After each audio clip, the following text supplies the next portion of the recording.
This is The Ramsey Show. You can be intentional about your character. You can have money and a career. You are the hero in your story.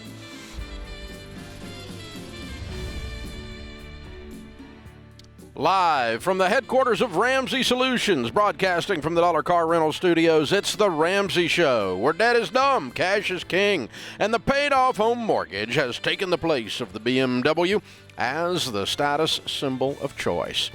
I'm Dave Ramsey, your host. Anthony O'Neill, Ramsey personality, #1 best-selling author, is my co-host today as we answer your questions about your life and your money. It's a free call at 888-825-5225, and some say the advice is worth exactly what you pay for it. Jeff is with us in Birmingham. Hey, Jeff, how are you? I'm doing well, Dave. How are you? Better than I deserve. What's up in your world? So my wife and I are currently on baby step 3. We have right at 3 months of expenses saved up. We have a potential move on our hands. I've got a job opportunity potentially coming up in April and May. And she has a 20-year-old car we're looking to replace.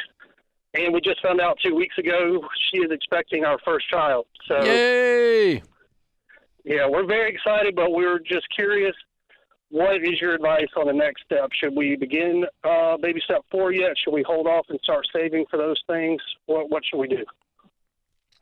Wow. Well, I mean, all three of them are predictable events. And so we should save in addition to an emergency fund because they're not really an emergency since they're predictable. Yeah, absolutely. How much do you think it would take you to move, Jeff? Is your job going to give you a moving allowance? It potentially will, but I don't know that exact figure yet. So there is some cash there that I might be able to get. I think possibly up to about $1,000 in moving expenses. Sounds good. I wouldn't worry about the car right now. I heard you say you want to go ahead and replace that eventually. I'm not worrying about the car. If I am you, I am moving on to baby step 4, and I am starting the investment process. But also at the same time, like Dave said, I am going to be focusing on saving for the baby. And then finding out if I am going to get some moving expenses from my company. If not, then yes, you may pause baby step 4 so you can go on ahead and prepare to move because that is a priority. That is a must. Yeah, when you add all three of these things together, what's going to come out of pocket for the move and out of pocket for the baby in particular, I'd want to make sure you have that. Yeah. In addition to your emergency fund, but before you move on to baby step 4, but buying the car, I think you can probably save up to do that, and that car will make it a little while. Yeah. It didn't suddenly become old; it was already old 3 months ago before you got all these other pieces of information. Right. So, you do want to again budget to pay cash for it, so you don't end up with another stupid car payment, right? Yeah. Absolutely. Well, I will tell you. This is breaking news. We have not told anybody, so I'll just let you know you're the first one to know that we're expecting our first child. Oh, you should have told your parents before you told Anthony. Yeah, because I'm going to tell the whole world. I'm going to let you know right now. You just told 21 million people, dude. That's it. Well, congratulations. We are planning to do that this weekend. Just our schedules haven't allowed for it. Oh, no, you need to call them now. It's too late. They've already heard it. Well, congratulations. We're so proud for you, man. That's awesome. And, so baby's first, travel or move is second, and car is third. And depending on your household income, how quickly you could pile up enough money to take care of those, I might pause a little bit. And let's just get ready for a known situation. The beautiful thing is you're actually thinking about all this and doing it intentionally. It's not happening to you. You're happening to it. Yes, sir. And, Dave, I don't have any kids, but you do. So, when I had my first child, is it safe to say about $5 to $10,000 is a good extra cushion for a baby? It depends. Depends on what your insurance is going to cover. Health insurance with this company will cover the labor and delivery, right? And what's his deductible, and does he have an HSA, and what's out of pocket. If you're paying cash for it, you would need that. Okay, you'd need $10,000 probably in today's world, and if you do not have insurance for labor and delivery, but most places do nowadays. Yeah, and most policies do, and so. What's your copay, what's your deductible, and you can calculate and get an estimate what your out-of-pocket is going to be. Not what the total cost is, because that doesn't matter. Gotcha. What matters is what you're going to have to pay, and then and you got 9 months to get ready for that, apparently, yes. or 8, and then we've got $1,000 will not move you. Right. And so if you got a $5,000 move, you got another $4,000 there. Right. And so if you're making $100,000 a year, you can do this real quick. If you're making $50,000 a year, you're probably going to take you a few months to get ready for all of these things that are coming at you. Yeah. That's what you're facing. Way to go, man. Very cool. Sean is in Pittsburgh. Hey, Sean, how are you? Hi, Dave. Thank you so much for taking my call. Sure. How can we help? So 4 years ago, my wife and I bought a house in Colorado that turned out to be a big mistake because we couldn't afford it. We bought too much house. And we ended up selling it 2 years later, made about $30,000 profit off of it, and used it to get rid of all the debt we had.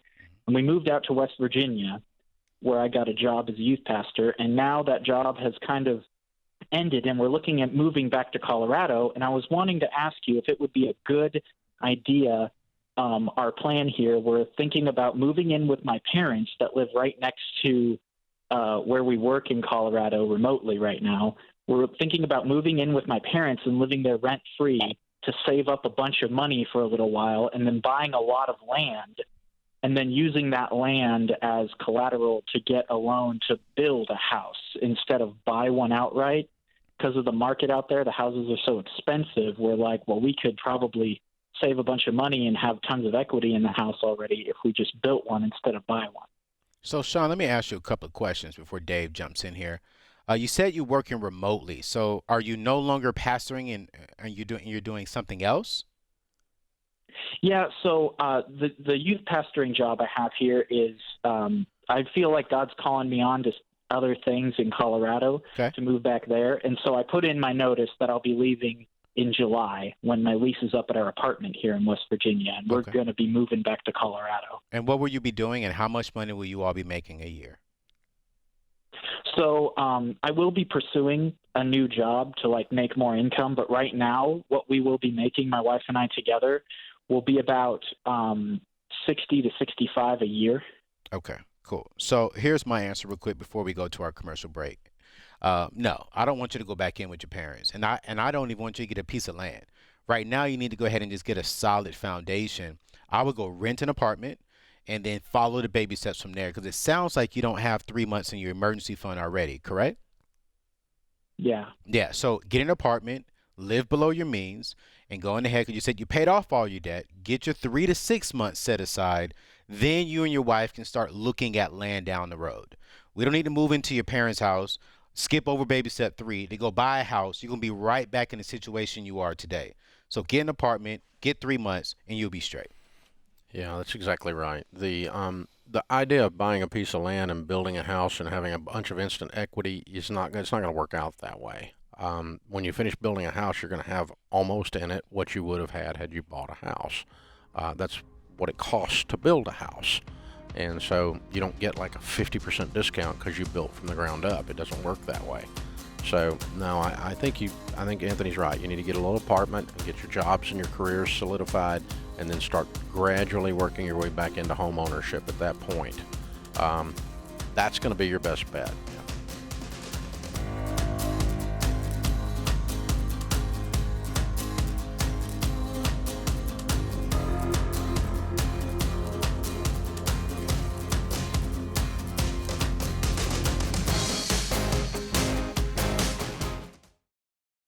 We were drawn to Christian Healthcare Ministries because we both had young families and we wanted to have more children. And we had also just started a real estate company and needed to find healthcare coverage that would meet our needs. CHM is not health insurance, but it is Christians helping other Christians by sharing each other's medical bills. The medical bill sharing from CHM was exactly the way the website described it. There were no surprises, no bait and switch, no hidden agenda. CHM did everything they said they would by sharing all of our eligible needs. We like that it's a nonprofit ministry and that we were being better stewards of our money, all while helping other families. Established in 1981 and accredited by the Better Business Bureau, CHM is here to meet the needs of your growing family or small business. Get started today and check us out at chministries.org/budget. That's chministries.org/budget. We absolutely believe in it.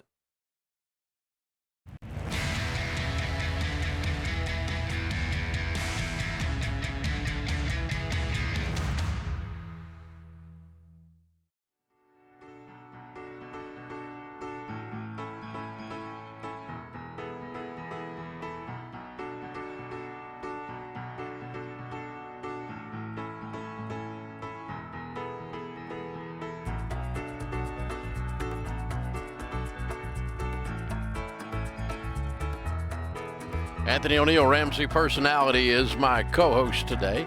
I am Dave Ramsey, your host. Thanks for joining us on The Ramsey Show. Emily is with us in Green Bay, Wisconsin. Hi, Emily. Welcome to the show. How can we help? Hi. So my husband and I got married in November, and we've been talking about having a baby, not right this very second, but sometime in the near future. But all these numbers that you see, everyone says it's so expensive, like hundreds of thousands of dollars. So, and I'm a planner, so I'm just wondering, how do we decide if we're financially prepared for a baby? You are. Yeah, I was about to say, if it's $100,000 to have a baby, Emily, I'm never having a baby. No. Those numbers are stretched, and they really mostly come into play if you get into a super large family. But if you have a couple of children, the vast majority of your electric bill does not change. Your water bill changes a little, but not that much. Your food bill will change some, but not that much. First couple of years, you got some formula and diapers and other things, some mandatory pediatrician bills that come at you and that kind of stuff. We always joked and said it's mandatory. It's federal law in the first 3 years of a child's life to pay the pediatrician's Porsche bill. But they don't really make that much money. The pediatricians don't, but it's still fun to mess with them. But so you're going to have some costs, but the idea that you need to have $200,000 in the bank before you have a child is absolutely ludicrous. No. Or will you realize over the scope of their life that you spent $200,000 on them? No, you won't even realize it, because it's just like, we get a little bit more macaroni. We get a little bit more, another six-pack of Coca-Cola or whatever. I mean, whatever it is that the family eats, they're just going to eat it. And so, if you're asking the question out loud, you probably can afford it. Okay. Yeah. Have a baby, Emily. We do not have never in the history of Ramsey Solutions told someone to have a child or not have a child based on their financial situation. Yeah. Now, obviously, you want to use common sense and reasonableness, and if you're completely broke and you make $21,000 a year, don't have 16 children. It's a problem, that kind of thing. That's common sense and reasonableness. But, the typical middle-class family doesn't have any trouble affording, in air quotes, their children.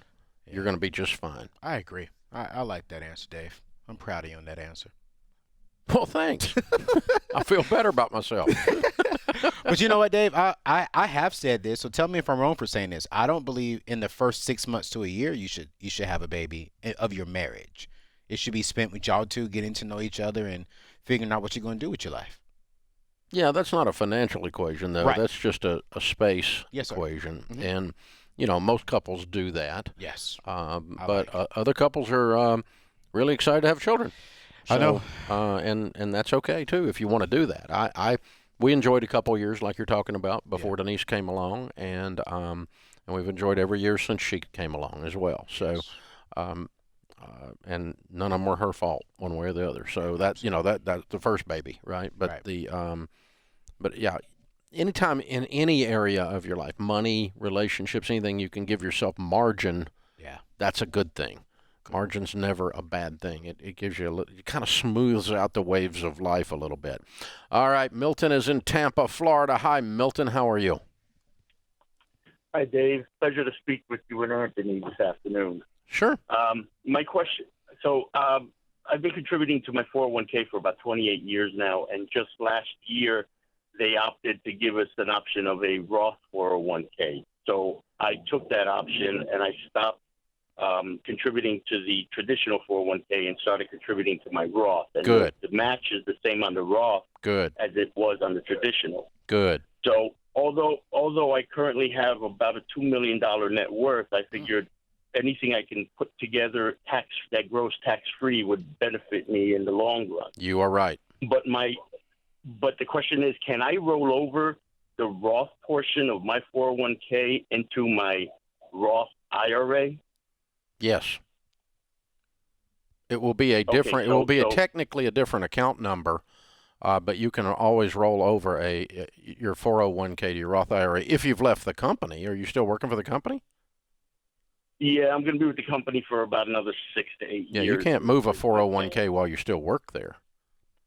Well, no, I was just trying to get ahead of the game here to see if I would do that when I did leave. Oh, yeah. Yes, I would do that.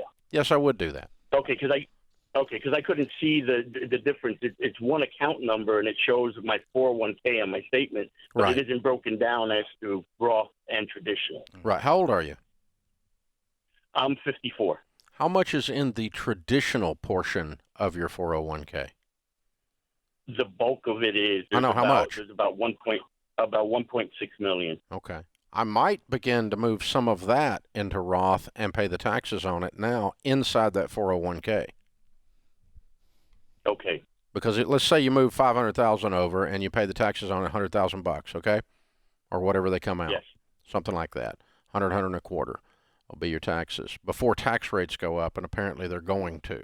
According to the president, he says he's going to raise taxes, tax rates. And so on people that have the kind of money you've got. And so before that happens, maybe you move some of it into Roth and go ahead and pay the taxes on it, and then let that additional 500K grow tax-free from this point forward. So paying that, I wouldn't have. I don't have the 100 and a quarter. I You only do. have about 60. Yeah, I only have about 60. Well, then in you emergency don't need to do fund, it so- then. You don't need to do it. I was thinking maybe with that kind of net worth, you had some cash outside of retirement, but no, you don't need to do that. But whatever you can afford to move and pay the taxes with cash out of your pocket, I would go ahead and begin to move it inside that 401k to Roth. Now, when you retire, whatever's Roth, you can move to a Roth, and it will be a different account number than your current Roth IRA, but it could be in exactly the same mutual funds as your current one. Okay. But rollovers just don't combine with existing is all technically, but it's just a fine line. Okay, I appreciate it. Yeah. So very cool, man. You've done great. Congratulations. You didn't inherit any of this. It's all 401k money. So you became worth $2 million from the ground up, starting with nothing. Way to go. Thank you very much. That's impressive. And 54 years old, worth a couple $1 million. That's exciting to me, Dave. That's how it works. I mean, listen, you can't stop saying you can't be a millionaire. Follow the steps. You'll get there. He's not a millionaire. He's a couple of millionaires. That's probably bad grammar, but you know. I think we knew what you meant. Yeah. He's a millionaire 2 times over. Right. Yes, sir. There you go. All right. A multi-millionaire. Yes. There we go. That's like how that's that. working. Yeah, Good. I really do. I Very really do. cool. Now, let's say, Dave, he did have the cash. Would you even say, hey, go ahead and move the whole 1.6 over to the Roth if he had the cash? It would be very hard to swallow Okay. emotionally, but mathematically, then from this point forward, it would all grow tax-free. Yes, that's going to work out for him. And because he's going to pay taxes at a higher tax rate That's what I was about to later say. because the tax rates are probably going up. Yeah. If this current president and Congress have their way, and I suspect they will because they all agree on everything. Right. So, that it looks like taxes on evil wealthy people are going up. So then mathematically, it makes sense to do it now because you save yourself money if you have the funds to do it. Right. Now, if you just take the money out of the IRA, like reduce the 1.6 balance by enough to pay the taxes, Right. then it's a wash mathematically. Because that portion you took out would have grown to enough to pay the taxes anyway. Yes.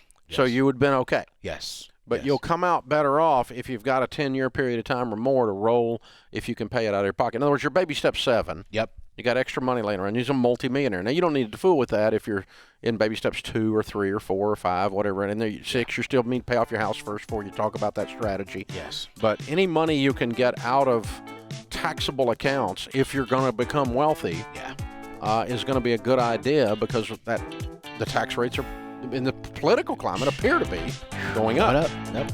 This is the Dave Ramsey Show.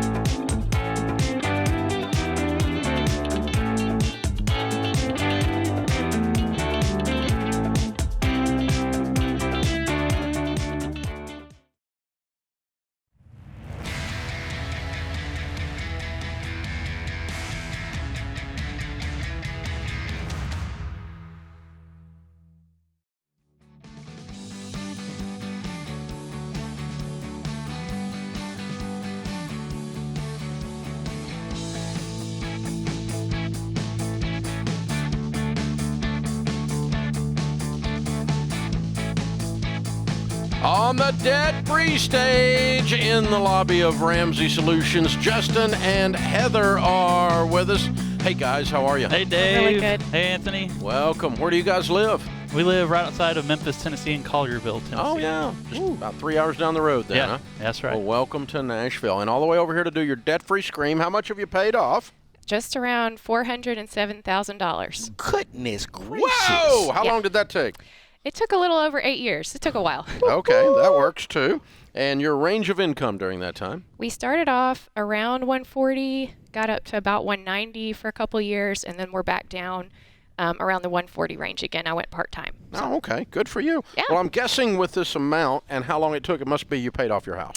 Yes, sir. Yeah. We did. Look at it, weird people. That's right. Paid Yes. off What is this paid off house worth? 360, 370. Yeah. Wow, it's all yours. Yeah. How old are you two weirdos? I'm 34, and today's her 35th birthday. Unbelievable. Yeah. Wow, way to go. Happy birthday. Very nice. I like What better way to this. celebrate? You know? Amen. Do a debt-free scream, baby. Let's go. I love Man. it. Man, 407,000 in 8 years. So tell us the story. How did you get started on this and what happened? Well, I went to pharmacy school, so that was a pretty big chunk of the money. That was about $70,000. And he was working at one of your Momentum churches during that time, Bellevue Baptist Church. Oh, yeah. And he's a pastor, so he was on staff there, and they went through your whole program. Yeah. And he had actually read, I think, Total Money Yeah, Makeover before that. I was in a bookstore and saw your face on a book, and I was like, all right, I'm going to get it on a whim, and just read it. In spite of the picture. Yeah, there you go, yeah. And read it in the morning.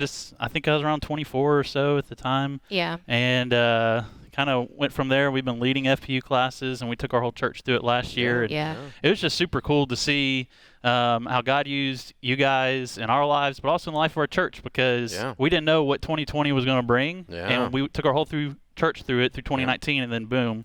And really helped a lot of people. Yeah. Pastor Gaines is a good man. He's a good friend of ours. Yeah. And we're at Collierville First Baptist now, and they've gone through it as well. Yeah. So, Oh, wow. Okay. But anyway, yeah, I just remember having this distinct memory taking out loans in pharmacy school, which I had some help from scholarships, but not enough. But I remember checking my loan balance, and I think I did it I checked it one day, and then I checked it the next day, and it had gone up like $200 or $300 in one day. And I was like, oh my gosh, these have to die. As soon as I get out of school, this is just not going to work. I'm not going to keep letting this pile up on us. So how long you guys been married? 13 years almost. Wow. Yeah. Okay. Coming up on 13 this So you year. worked through the student loans and the other dad, and then you started on the house. The student loan went by really quick because we just kind of lived on his salary when I got out. And so we were just able to hit that really hard. So that was like a sprint, and that was done. I think that's one of the keys is as you make more money, just be content with what you have. And good. don't just keep increasing your spending just because you're getting more money. Yeah. And so that was one of the things that we tried to do. And I got Rachel's the gratitude journal, her contentment journal, and just trying to daily remind myself just to be satisfied with what I have and to be content in that. And that kind of helped along her journey too. But the house, that was just a marathon, man. That just takes a while. To go from the consumer debt to your mortgage, I mean, consumer debt, I'm pretty sure you did your savings account 3 to 6 months. Yes. Yep. But then why? Why did you want to attack the mortgage? I know that's baby step 6, but you're young, you're in your 30s, you're in your 20s. Why? What was the thought process behind that? Well, one of the things when you go through FPU, you go through it with people in different life stages. And I saw and heard so many stories of empty nesters who would say, I wish I had this in my 20s and 30s. Yeah. And they were speaking wisdom into our life of saying, if you do this now, you'll be more free later. And that's kind of how I viewed it, as not holding my future kind of in chains, but being fiscally responsible so that in the future I could do whatever the Lord calls me to, and I'm not bounded by debt. And so that's kind of helped us over the last few months as we've been out of debt, is we can now give more to things that we're passionate about. And when a water line busts in your house, you're not freaking out because you've prepared for it. So So good. And you can go part-time with a house full of kiddos? That's been huge. That's been huge. Yeah. Big lifestyle change, and it's because we've worked the program, honestly. So you've led FPU, you've paid off your home at 34 years old, you've done it all, you're absolute heroes. Tell people what the key to getting out of debt is. Again, I would say being content, and then just sticking with the budget and working the plan. It's kind of a bad plan is better than no plan at all, but this is a good plan. And I always tell people, when it comes to FPU, I'm not a paid salesman. I'm a satisfied customer. And I just tell people, just work it and give it time. And, you say it's we're in the crock pot business, not the microwave business. And, it's tough. And I would just say, like, if there's anyone out there who maybe you're beginning this kind of whole process, I just want to encourage you because it's going to take some time and it's hard, but it's worth it. Yeah. And having been on the tail end of this, just encourage people that it's worth the work. You're going to be free, and you're going to be able to give like never before, and you're going to have freedom, and it's great. Yeah. So over the 8 years, what was the hardest thing that you two had to get over? I don't know. Well, you never want to get in the comparison game of comparing yourself to other people. Yeah. Because even when she was in pharmacy school, there were people buying like Mercedes and just taking out more and more loans, and we're just thinking you are crazy for doing this. And to say, but what I've seen is what's helped us, Anthony, is God has just been so faithful throughout the whole time, and He's provided for all of our needs. And I'm a believer that when we're faithful to Him, He's faithful to us, and you reap what you sow. And so part of it is just sticking with the plan and putting your big boy pants on and just getting after it. Yeah. And it works. It works. You guys were obviously very unified in the process too. Yeah, That makes a big difference. I'm the spender, so there were definitely some times when I was not happy about not being able to do something, but now you can do anything. Yeah. well, within reason. But yes. Well, I mean, you got no freaking house payment. I'm just saying. It's nice. Wow. Yeah. That's so impressive. You guys are amazing. Very, very well done. And you brought the kiddos with you to do the debt-free screen. What are They're their here. names and ages? Madeline is our first. She's 7. And Anna Kate is 5. Mm-hmm. And little Truman is our COVID baby. He's 1. All right. Oh, Go man. Truman. Yeah. Matching shirt with Dad. That's right, baby. That's awesome, man. Well done. Well, we got a copy of Chris Hogan's book for you, Everyday Millionaires. That's definitely the next chapter in your story. Thank you for leading financial peace through your church, and thank you for doing this stuff. Absolutely. I'm so proud of you guys. Very, very well done. Thanks. All right, Anna, Kate, Madeline, and Truman, are you ready to scream? Say We're yes. ready. Are you ready? All right, we're going to count it down. Justin and Heather from Memphis, Tennessee. $407,000 paid off in 8 years, making $140 to $190 to $140. House and everything. That's and right, baby. 34 years old. Count it down. Let's hear a debt-free scream. 3, 2, 1. We're debt-free!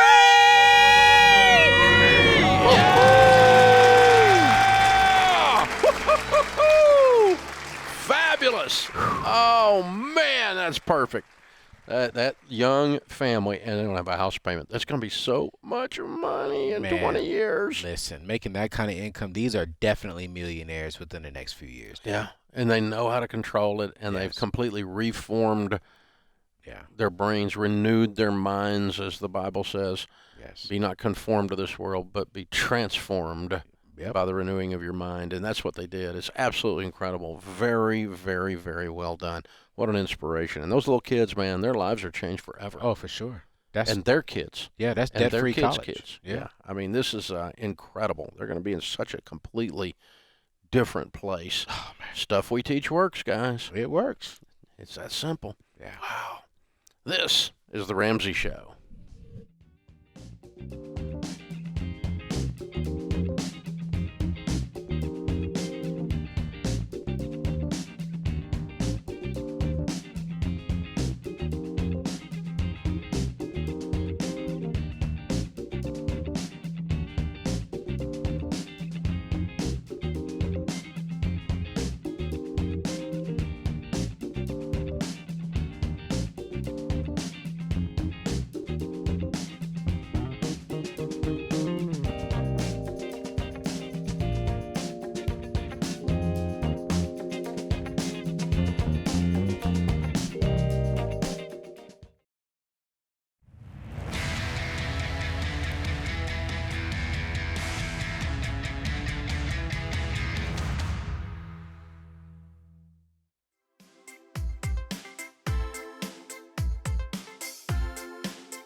Well, tax season is upon us.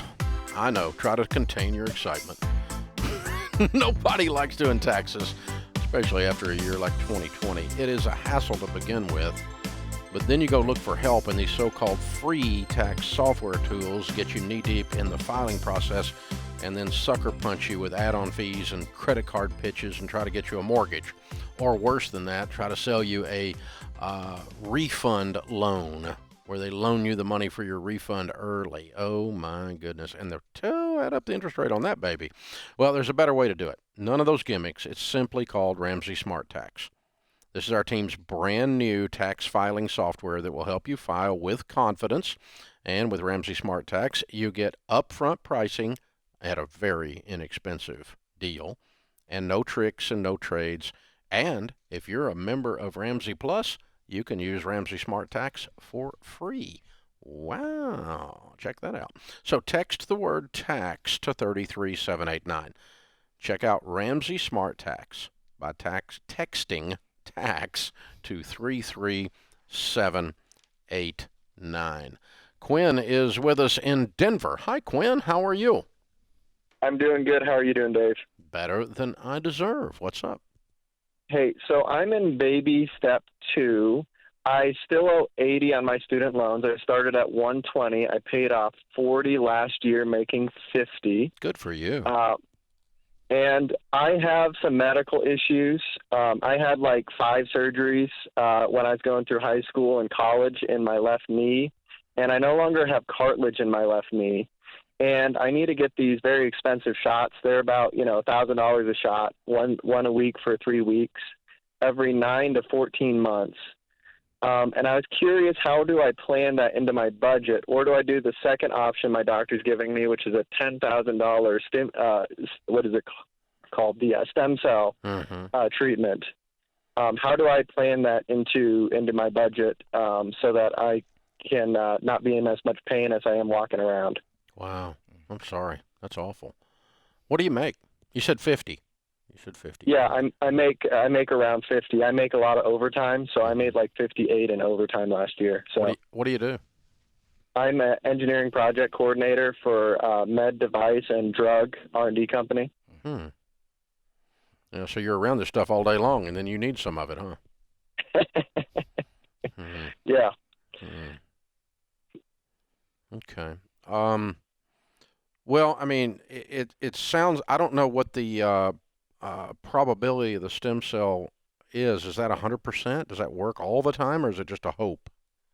They say it's not fully approved by the insurances yet because they're still doing their trials. So, but the science looks good when I looked at it because I know how to read those papers. Yeah. But I'm saying, if you do this, is it a 98% chance you're going to be okay and never have to do anything else? It's like a 70-ish% chance, which is very high. Yeah. In my understanding of the world. Okay. All right. I don't know anything about this. I'm just trying to gauge $3,000 shots and pain. Or $3,000 shots. Yeah, three $1,000 shots and pain regularly versus 10. Well, you break even after 3 rounds of that, right? Yeah. And minus the pain. And I'm pretty much a coward, so I don't like pain. So I'm trying to figure out a way to do that. But you got $80,000 in student loan debt left. Yeah.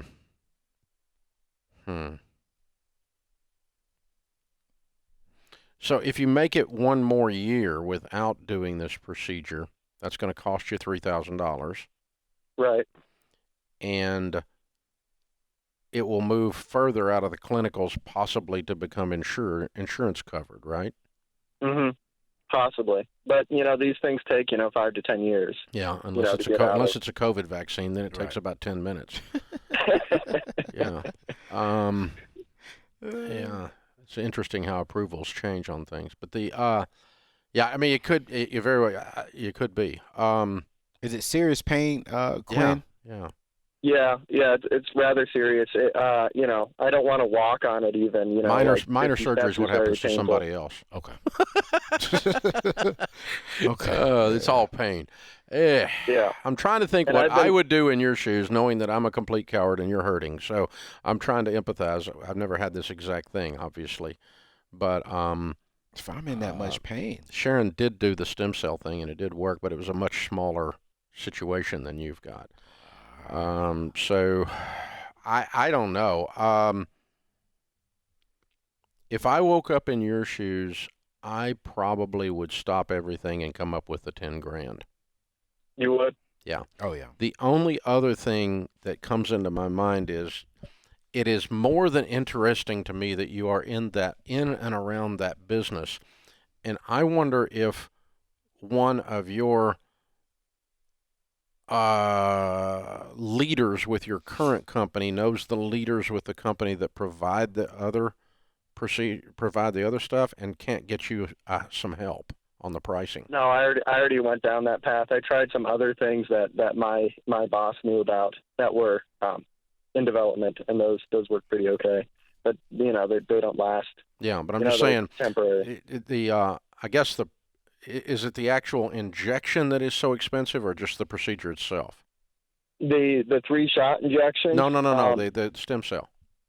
I think it's as this is explained to me, they take a sample out of my knee, and then they grow it in a lab in Boston, and then they inject it back into my knee after it's grown, and that all comes around $10,000. Yeah, and I'm just saying the company that does all of that should have a friend working inside your company. That's what I'm hoping. And I'm just going to continue to poke around on that because it's a $10,000 discussion, and if they knock half off or something because you pushed around and tried to find 1 degree of separation here, one of your bosses knows one of the bosses over there probably. Yeah. That's what I'm saying. And just go, hey, do my guy a favor here, man, and take care of my guy. And the worst case scenario, I've made those phone calls for people here, not medical calls, but in other situations where I go, hey, man, you got that over there. Would you take care of my dude? Yeah, I'll take care of him, and then I owe you one, right? Yeah. And that's if I could figure that out, it would help speed this. The cheaper this gets, the faster I would do it, Yes. And so but yeah, I'm taking care of your knee, man. Yeah. I mean, you need to get this done, and I don't like the 70% probability, but the rest of it, I'm gonna give it a try if I'm in your situation. What do you think? No, I was saying the same thing, Dave. And even right now, have you had a knee done? Never. Yeah, okay. Never. But I imagine Hogan has. I'm pretty sure he has, especially playing football and stuff like that. Yeah, yeah. But while he's looking at that, I'm starting to save for the worst case scenario if I got to pay the full $10,000. Yeah, I'm going to build the 10 as fast as I can. During that time, I'm going to work every phone and every connection I can to try to get a better deal. Yeah. Which gets the procedure done that much quicker. Yeah. That's interesting. Very interesting discussion. Sorry you're going through that, man. Yeah, really. That's just open phones at 888-825-5225. Misty. I'm sorry. Brandon says, I just started following your baby steps. The largest debt I have is my student loans, $100,000. Should I move this to baby step 6 since I do not have a home? No. No. What? Huh? I'm confused. If you said student loans, right? Yeah. No. I'm sorry, Dave. That threw me. Why would you ask? Well, because it's a huge loan. It's sometimes bigger than a house loan. And so some people often ask us, I want to move it to baby step 6 just because it's big. No, it's baby step 2, you guys. Yeah. Well, you're not getting rid of Sally Mae, even if she's a big Sally Mae. Yes. She's a big, ugly woman. Don't prolong her. No, that's a. She ain't even ugly. That's just a nasty. Ugh.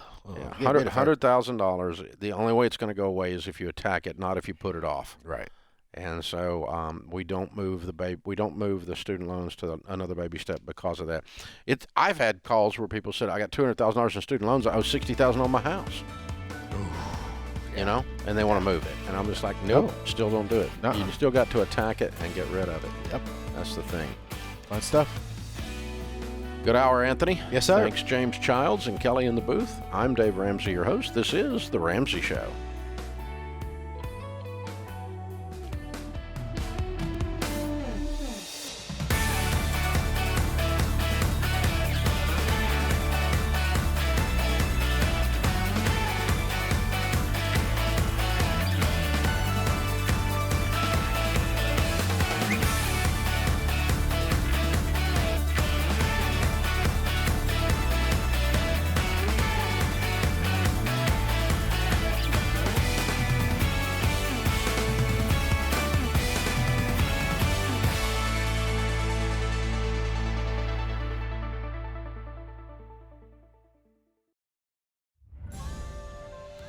This is The Ramsey Show.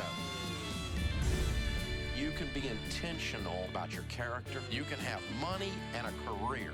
You are the hero in your story.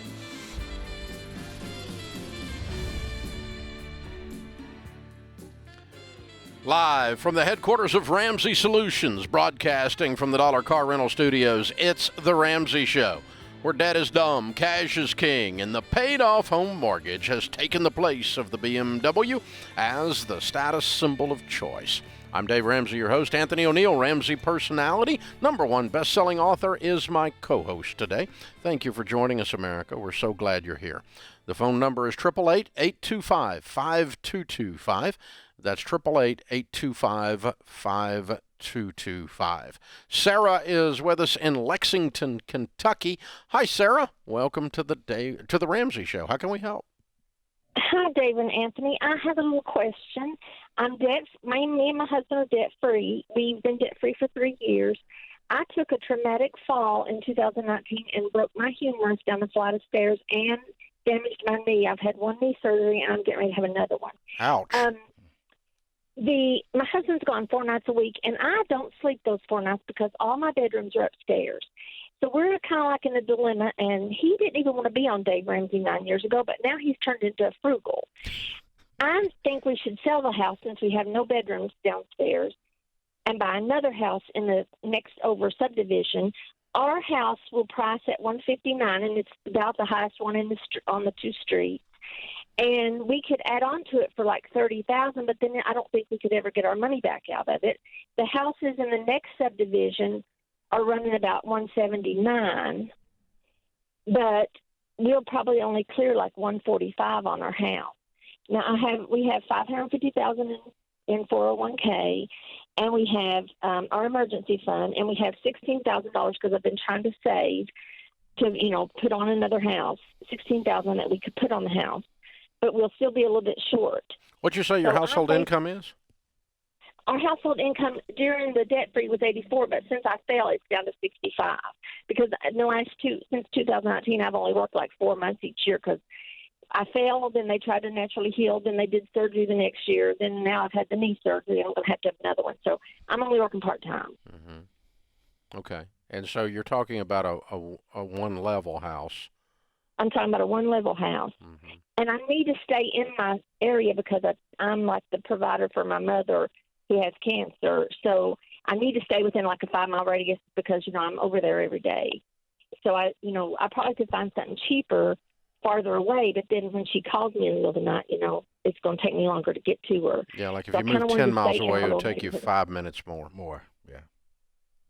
Well, she's kind of panicky on that stuff. 5 minutes? Honestly, the house is, she gets panicky. I get panicky, you're going back into debt, too. Well, I think we could have it paid off in a year. Well, then save it up. Yeah. And just sleep on the couch for the next year because I don't sleep upstairs when he's not there. What happened was I got up in the middle of the night. I made a wrong turn. I was disoriented and I went down the flight of stairs. And I know that that's emotional and we shouldn't be emotional. I'm not judging your psychological. That's no, not. It's never. Yeah. But I'm saying, what would I do if I were your husband? If I were you, in this situation? I completely agree with your desire to move. Yes. And get into a one level. Yes. I've got no issue with that. If you're within 1 year of doing that with cash, then do it with cash. Or move 5 minutes further away and do it with cash and deal with a 10-minute drive to Mama instead of a 5-minute drive. Absolutely. Okay. Now, Absolutely. the other thing is they make those stair climber things that you sit in. They're $15,000, but I don't think we can ever get our money back out of that. No. Yeah, Sarah, don't do it. I mean, I think you're trying to come up with all kind of excuses. Listen to what Dave said. You're able to climb the stairs. Yeah. You just don't want to. Right. Well, yeah, I mean, I'm able, but I've had one knee surgery. So a lot of times I'm not arguing with you. And let me just tell you how weird I am. Okay.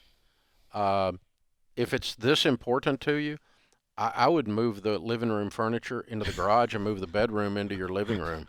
I'm so serious. Well, we are from Kentucky. Well, I'm from Tennessee, so I think we got this figured out, we got girl. it figured out. Listen, it's just for a short time, and if it's that big a deal for you to get something that's comfortable, I might rearrange something there. Yeah. On that first level. Seriously, I'd consider that as a temporary measure. It's not a 5-year thing. It's like we're going to go camping for 4 months and 5 months till we get this money saved up. But I think you can do this with cash if you're careful, or if you'll just make slightly different decisions. Sarah, what you really want to do is, when you're facing something like this and you've got several very valid things. I want a one-bedroom. I want a one-level. And it's a reasonable request, don't you think? Yes, absolutely. But don't put so many other constraints on it that you can't make your solution true. Yes. Like, I have to be 5 minutes from mom instead of 10 minutes from mom. Oh, no.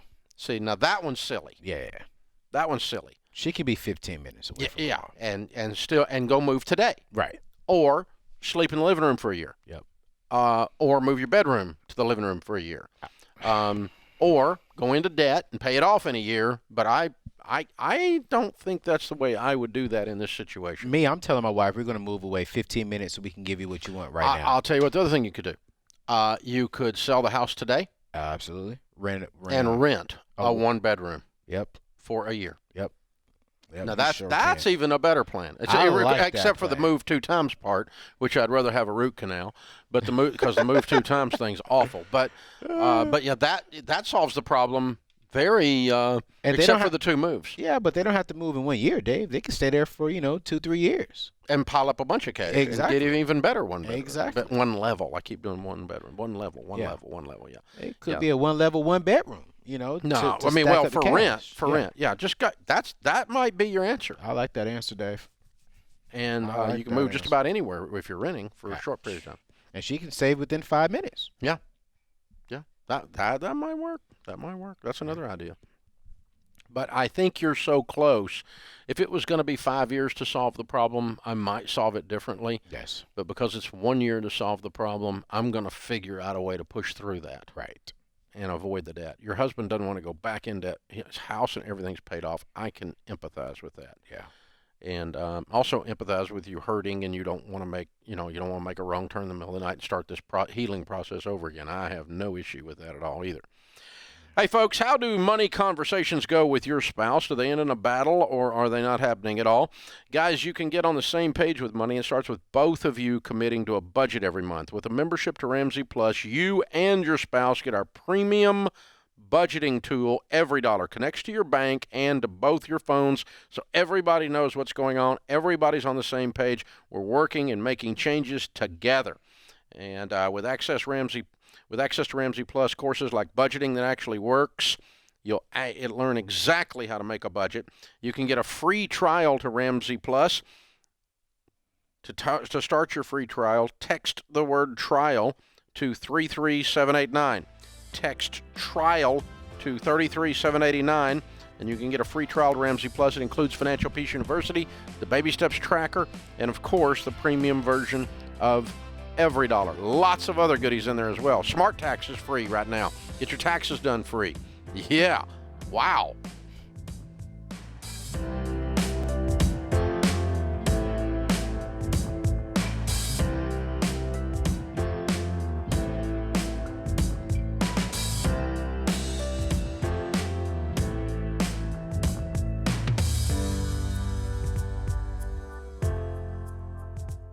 What makes our show unique is that we genuinely care about our listeners. We're intentional about choosing the best advertisers to recommend. Blinds.com is no exception. They offer high-quality window treatments at unbelievable prices. And they make it simple to shop blinds, shades, and interior shutters with easy online ordering, free shipping, and a guaranteed perfect fit. Go to Blinds.com and take advantage of this week's special savings.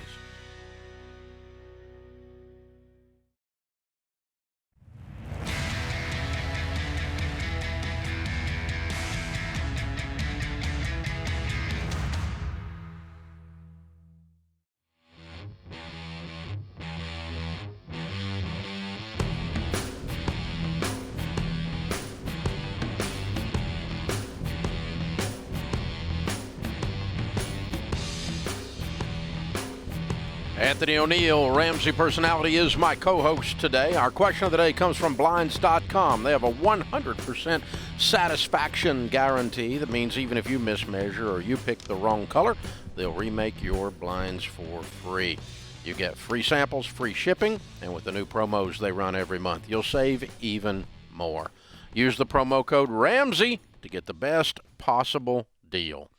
Today's question comes from Terry in Louisiana. She says, my father recently passed away and my mother received $320,000 in life insurance. She is debt-free and says she doesn't need the money since she has enough assets to live a comfortable life. I have $120,000 in student loans that she wants to pay off for me because she feels like this is what my dad would want. I have started following your baby steps and have been gazelle intense for the last 6 months attacking my debt. This would get me very close to being debt free. I want to honor my father and never be in debt. I am feeling torn about this. Do I accept the gift? Yes. I really do. I mean, I would definitely have a conversation with my mom and make sure she doesn't feel that you're trying to force her into it. But I agree. If it was my daughter and I passed away and left this, I would definitely want the money to help my family proceed forward in life, and paying off the debt will be a good steward, in my opinion, of that, as long as your mom is taken care of. Yeah, that's what I'm concerned about. The reason I'm concerned about it is you didn't tell us that she has how much money she's got. You just said she has enough to live a comfortable life. Right. And some moms, a comfortable life is a can of soup a day. That's good. If her daughter gets all the money and she barely makes it by because she's broke. Yeah, good point. And she calls that a comfortable life, but she took care of her daughter. Yeah. So I don't know what a comfortable life in air quotes means. If it means she's got $1 million in a 401k, and this is an extra 320 on top of that, I'll go with that. Yeah. If it means she can live off of her Social Security and be struggling, no, at $1,200 a month, right, and calls that comfortable, so you can have this money, wrong answer. Right. No. So I need a better definition of comfortable life. But if she has enough assets to live so she has some assets, so it's not Social Security, but what's really there? That's what I want to know. Yeah, I agree. And but the more money mom has, the more I go with your answer. Yes. Yeah, I would definitely accept it. Now the other piece of this is you cannot give someone that much money without a gift tax being imposed unless you do it properly. And so you need to see, your mom needs to see a tax attorney or a tax professional to help her file what's called the Unified Estate Tax Credit Exemption. And she needs to use up some of her estate to avoid paying taxes on this. Because if she gives you more than $15,000, she's going to be taxed at 55%. Ooh. And so do not just write somebody a check in your family for $120,000. The IRS comes in and audits you, you're going to get hammered. And so you need to have some professional tax guidance, and it's a very simple form, and it's called the Unified Estate Tax Credit. And you need to do that to avoid the gift tax if you guys go forward with this. And we only go forward with this if mom's definition of comfortable is really comfortable. Yeah. Really, really, really comfortable. Yeah. Tracy is in Tacoma, Washington. Hi, Tracy. Welcome to the Ramsey Show. Hi, Dave. Longtime listener and fan. Thanks for taking my call. Sure. How can we help? Alrighty. So my husband and I owe $160,000 on our house, and we currently have $100,000 cash. So we thought about refinancing, but our previous loan person said it's best to do a credit union loan as rates would be lower and you don't have to pay closing. They're right. It'll only be like a $60,000 loan. They're right. So I was wondering what you would do. They gave me like a ton of different options. It's pretty overwhelming. And just as a side note, my husband has MS, so we have, our 6-month fund and everything like that. So we're just trying to get our monthly payments as low as possible in case something was to happen with his diagnosis. Your husband has what? Multiple sclerosis. Oh, MS. Okay. Yes. I didn't hear you. How long has he had that? About a year. Okay. All right. And what's your household income? Well, it's about 55,000 after taxes. My husband. Where did the owns his own 100,000 business. come from? Just random family gifts, and then we saved a lot. You've done well. You've done very well. And you're 100% debt-free except your home. Correct. Your loan officer is giving you excellent advice. Absolutely. Okay, good. Let me walk you through a couple of things to watch for, okay? When a credit union or a local bank makes a loan like this, it's a loan they are going to keep at the bank. They're not making it by underwriting guidelines of Fannie Mae or FHA. It's called a portfolio loan. They're going to keep it in their portfolio, okay? So it's kind of like a home equity loan in a sense. They're going to keep it there. They're going to keep it there at the bank. Okay, so as long as you know that, then what that tells you is that whatever rules they want to make up, they can do. So this idea that somehow they have to conform to some other guidelines is a bunch of crap. And so here's what you are going to make them do. What's this house worth? It's worth $325,000. Okay, so a $60,000 loan on a $325,000 house is what's known as a no freaking brainer. Right. Unless you've got horrible credit or you're in bankruptcy, okay? Right. So what you are going to demand is three things. Okay. One is no closing costs of any kind under any circumstances. Okay. They need to do this to get this loan. Two is a fixed rate. Okay. And three is a fixed term. Now, do you want a 10-year or a 15-year? Probably a 10 will be fine in this case.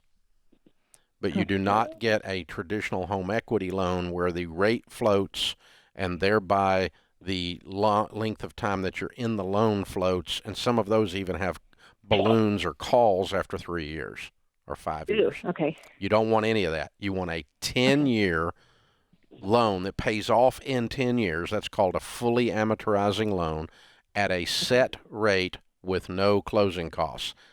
There is a local bank or credit union that will be happy to make you that loan. Okay, cool. You're going to have to push back, though, because they don't always use their brains at the bank. You know that. I do. I'm a mom, so I'm used to pushback, so I think I'll be okay. They're going to go, now you need to get a home equity loan, and this is our home equity loan product. And I'm going, I don't care what your home equity loan product is. If you want this loan, it's going to be these three things. Okay, perfect. Well, thank you so much, Dave. Thank you so much, Anthony. You guys have a great day. You too. Thank you. You too. Great job by that loan officer telling him.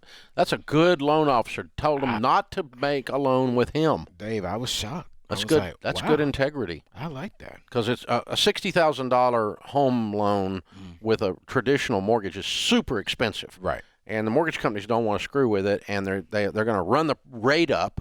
Number one, if they do screw with it because it's so small, and they're probably going to hit you with a bunch of extra side fees that don't need to happen. So when you're making a small loan like that, under $75,000, especially where there's a bunch of equity, always go to your local credit union, always go to your local bank, and always remember those three things I told you: no closing costs, fixed rate, fully amortizing, fixed term. I've seen some credit unions, Dave, do it below $100,000.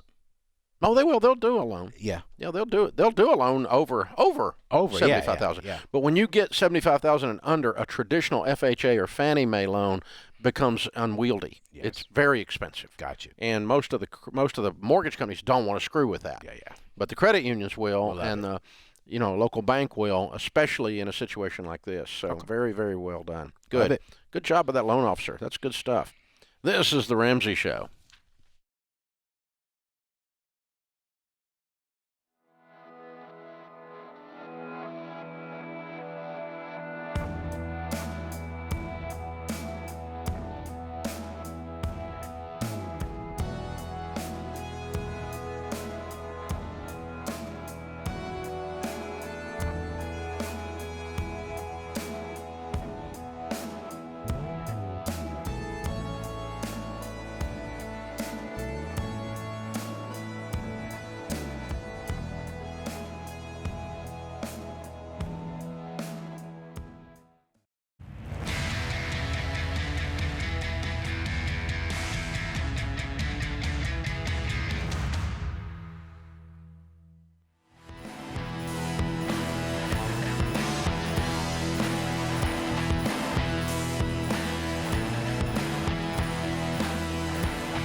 Anthony O'Neill, Ramsey personality, is my co-host, #1 best-selling author. The phone number here at The Ramsey Show is 888-825-5225.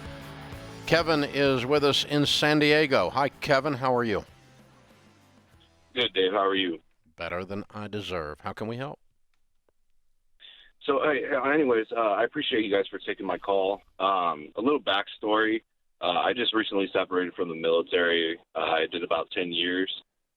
Currently, I'm a full-time student utilizing the post-9/11 GI Bill. Mm-hmm. I also just recently took a government contracting position full-time in San Diego, which pays about $60,000 annually. Good. My wife is a registered nurse, but we just had a baby back in January, so she's a stay-at-home mom for now. Anyways, my question is regarding equity in our mortgage. We owe about $300,000, and our house is currently worth about $450,000. My wife and I are almost debt-free. We've paid off almost $60,000 of debt. But my question is, would it be smart to take out about $20,000 or $30,000 in equity out of our mortgage to pay off the rest of the debt and possibly upgrade some things in the home? No.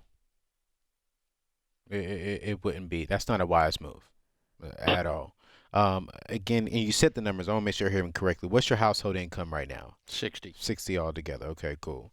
And you said you have about $20,000 in debt? About that. Yeah. I'm not touching the home loan. Not the home loan. I'm not touching the equity at all. What I'm doing is I'm trying to come up with a game plan and knock out this $20,000 cash. So, Kevin, thank you for your service. Yeah. Your wife is at home with a new baby, and she's standing around inside that house looking and seeing everything that needs to be fixed. Mm-hmm.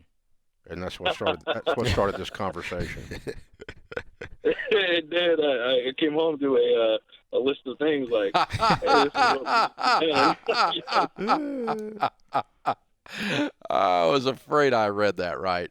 Oh, my gosh. And so, the answer is no, babe. When you are able to get back to work, we'll be able to do this list of things after we've gotten out of debt and have our emergency fund in place. Yeah. So you cannot borrow your way into abundance. Yeah.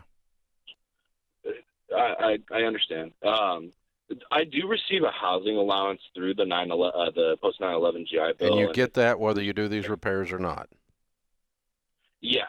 So instead of taking out, would it be smart just to use that money? No, it'd be smart to use that money to get out of debt, like every other piece of money you've got. Yeah. Because you're in baby step 2 and you're knocking the debt out. You got a brand new baby. We're trying to get out of debt. How much is your housing allowance, Kevin? The housing allowance is about $3,000. But you get that no matter what you can do with it, what you want to do with it. Come on, man. Okay. So now we're at 78. That's what I'm saying. In household income, right? Yeah. Now you're out of debt. No, I'm sorry. 36. Did you say 3,000? $3,000 a month, right, Kevin? Yeah, $3,000 of housing allowance. Oh, I'm sorry. Now we're at $96,000 household income. Now we're out of debt in 5 months. Yeah. And then you save up and do the repairs. What's the cost on the repairs going to be?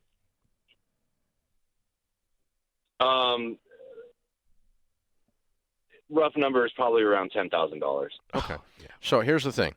You have a $96,000 income. You need $30,000. You should be done with both of these in 1 year without borrowing a dime. Okay. So now what we've got to do is walk through, hit this. What happens is the very few people look at a situation like this and they're really doing a bunch of math and they're really thinking about how it's going to turn out 15 years from now. They're more thinking about the here and now. Yes. And that's what drives you to ask a question like, do I borrow money to fix up a house while I'm still in debt? Right. And answer to all of it, of course, is no. And the reason we answer the question we did is what helps Kevin and his wife and new baby be in the best place 10 years from today? Not 10 days from today, not 10 months from today. 10 years from today, what is best for you and your family, what is going to put you in the most money situation, and that is to have avoided the debt and paid cash for the repairs and have paid off your existing debts. Yes. And that's going to continue to free money up and continue to give you options and continue to do these things. And it's just a normal thing for her to be sitting at home. She's dealing with a human that can't talk back to her all day. And so that is highly needy. And so it's human nature to walk around and go, well, we need to paint that, we need to fix that, and didn't even notice it before. Come on now. And that's just normal. There's nothing wrong. She didn't do anything wrong, but that's shorter term thinking, and we need to think what's best for this child long term, 10 years, 20 years out. Yes, sir. Yes, sir. And if you put it through that paradigm, that's how Anthony's quick answer, as soon as you asked the question, was no. No. With no explanation, no. Zero. Not a chance. No. All right. Elise is with us in Buffalo, New York. Hi, Elise. How are you? Better than I deserve. How are y'all? Just the same. How can I help? Yes. So my question is, me and my husband are on baby step 2 right now, and we're looking to be finished in October, and then, we'll do baby step 3, and then we'll start interviewing some SmartVestor pros. Mm-hmm. And I've read, Chris Hogan's Retire Inspired and Everyday Millionaire, both awesome books. But one of the things I guess I'm thinking is kind of, for us, because we're both 25, and so we're wanting to learn from our SmartVestor Pro. But I mean, if we're the type of people who we're not gonna pull out, our money from retirement, it's just gonna sit there from 25 to 65 or 70. Would we need to have a SmartVestor Pro for more than a year or two if they're just gonna be teaching us, I don't know, how to do investing, and we'll be able to learn from them and kind of take it from there? Yeah, well, you're not paying them a monthly fee anyway, or even a flat fee per year to do your financial planning or something. You're basically taking care of your financial planning needs. Yeah. The SmartVestor Pro is in your corner to help you make a purchase, were you to do an investment if you needed to do a rollover because one of you changed jobs or something like that, or for advice. And on a particular situation, something comes up and you go, hey, what about this? And so I, as an example, like you say, I'm kind of in the rhythm of steadily investing, and I don't have some kind of big meeting with them every 3 weeks or something. If I need something, I call my guy and I say, hey, or I send him an email. I say, listen, this is what I'm thinking. Got any ideas? And he'll send me back a few ideas and maybe a few things to purchase that would do that. And then we'll execute that purchase, or we won't. I do my backdoor Roth IRAs. I just finished them up the other day for this year. And, so I have contact with them during that time. But I don't sit and go over my statements with them every year. They're not that complicated, You can if you've got questions. But the main thing a SmartVestor Pro does is they're there and available and in your corner. And you just need to kind of have these professionals at the tip of your fingers, at the end of an email or the end of a phone call, a text that can get back to you and give you an answer. That's good, Dave. And what's so funny with my financial advisor, I told him I was trying to build my dream home in the next 3 years, and he's the one who told me, hey, instead of parking your money in the savings account, this was 2 years ago, he said start parking in the mutual fund. Then I heard you talk about it. So financial advisors are just good people to go to get advice for any situation. Yeah, but it's not like you're paying a daycare to watch your kids or something. Right. I mean, or hiring a full-time governess for your children. Yeah. This is more like someone that gives you parenting advice once a year. That kind of a thing. Yeah. So you're thinking about it correctly. You've got the right mindset about it, but they still need to be there available to you.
Thank you for joining us, America. Anthony O'Neill is our co-host today, Ramsey personality, #1 best-selling author of the book Debt-Free Degree. You want to go to college and not have any debt? Oh, it can be done. You may not like all the choices. Some of them include hard work on your part, but he will show you exactly how to do that with a debt-free degree. Tony is in Dallas. Hi, Tony. Welcome to the Ramsey Show. Hi, good afternoon, Dave and Anthony. Thank you very much for taking my call. Sure. What's up? I do have a question regarding my mortgage and the situation I'm in. I'm just thinking about kind of in the future if I should save up to refinance or just sell the home. Currently on baby step number 2. And expecting to hopefully pay that, be out of debt free by the end of this year. Good. But right now we're on a pause because we're expecting the baby boy in the late May. Good for you. That's wonderful. Thank you. And so right now the only thing is our home, we have a 30-year term FHA loan with even down payment assistance. And so our payment is around $2,200 with an income bringing in $5,300. So that's our monthly income coming in. So I know when I first bought the home, I wasn't into your program or anything like that. A couple months later, that's when I started hearing you, and then I kind of made a situation. I realized, you know what, I got to live and learn. So now I'm trying to just find the best way of going about this mortgage. Tony, is that $5,300 gross or net? That is gross. Oh, so you're bringing in about $4,400 net then? No, net. Sorry. Okay. And you said your house payment is how much again? $2,200. So it's close to that. I mean, 50% almost. Yeah. But we are expected an income increase in August. My wife is going to complete her teacher certification, so we're going to see her income double. What other debt do you have right now, Tony? Just $14,000 of student loan. So what is her income going to be then? What is your total household Wait a minute, I'm sorry. Let me try this again. What's your total household income going to be after she gets her certification? So after that, whenever she gets her teaching job, which I think we're hoping for August, thinking in around $6,800, from $6,500 to $6,800, just depending on the area where she works. Okay. All right. And so that puts you at about 30%. Yes. So a little high. And what do you do for a living? And I work in insurance. In insurance? Yes. So how much do you project your income will go up over the next 3 years? Over the next 3 years, hopefully, right now, which is a good time, I was thinking about getting a part-time job. But right now, since the storm's hit in Texas, I was thinking they may pull me aside to do overtime and help out in the claims section of our company. So that's where I kind of What do you do? What do you do in the insurance world? I'm actually a trainer. So I train people how to. Oh, okay. So you're not selling insurance. So your income's not following a sales pattern. Okay. No. So both of you are going to be getting plus or minus this overtime, normal cost of living plus or minus raises, right? Yes. Okay. So you're going to be at 30%, and dude, you're going to have it tight for a couple years until it gets down to that 25% because your income continues to go up. I don't think the house is going to kill you because her income is going to add to the thing right now. But the main point of the 25% is if you're going to be there for 10 years, yeah, you're going to struggle if your house payment's 50% of your take-home pay. But it's not going to be, but for a matter of months. Yeah, I agree. Yeah, that's what I was thinking as well. I was just debating on that. I was like, I know it's going to be tight. And I told my wife it's going to be tight a little bit. Yeah. And I get now with the 25% rule of why it is. Yeah. Because you're feeling the pinch in your budget right now. Oh yeah, for sure. Now, And Tony, so- let me ask you this question: when you have the baby, is she coming home, or is she still going to work? Oh, she's still going to work. Well, good thing right now is we kind of planned it this way. Okay. She's having the baby late May. Okay. So she's going to have the whole summer off. Okay. With the baby, and then I get like 6 weeks paid time off. So I'm going to take probably the whole month of August off while she goes back to work when the new school year that's good. comes in. That's good. So yeah. Okay. So Well, you got a plan. So the point is, it's not a forever thing; it's for a for now thing. Right. And the other point is, for our listeners, we would not have signed you up for this trip, but you're going to be okay taking it. Okay. That makes sense? Yeah. Hey man, thanks for the call. Open phones at 888-825-5225. Nathan's in Houston. Hi, Nathan. How can we help? Hey, Dave and Anthony, thank you for taking my call. Sure. I have a question about when it's okay and how much to possibly spend on upgrading my wife's wedding ring. I've heard you talk about upgrading vehicles, which are a little bit more practical. And depending on who you ask, this might be practical. But so my wife and I are going to celebrate 15 years coming in April. Wonderful. And we're baby step 4, 5, and 6. Okay. And how much would you spend on the upgrade? That's kind of what I was wondering. I was thinking maybe in the $20,000 to $25,000 range. What's your income? But like $325 on average. Yeah, and you're going to pay cash for the upgrade? Oh, for sure. Yeah, that's fine. It's just that's fine. I guess pull the trigger. I didn't know when. Okay. Yeah. So, Let's just pose it another way, okay? You remember when they used to have these things called cruises? Right. Yeah. Back before the pandemic. I mean, let's say that for 15 years you wanted to spend $25,000 cash and go on a cruise, a luxury around the world cruise or something. And that was the way you were going to celebrate the 15th. And you had the cash and you make $325 and you're on baby step 4. I would say do that. Okay. Yeah. In other words, if you consumed the money and got nothing to show for it but a memory, which is what travel is, right? Right. And I would still say okay because you have the money as a ratio of your income. So this is a consumption.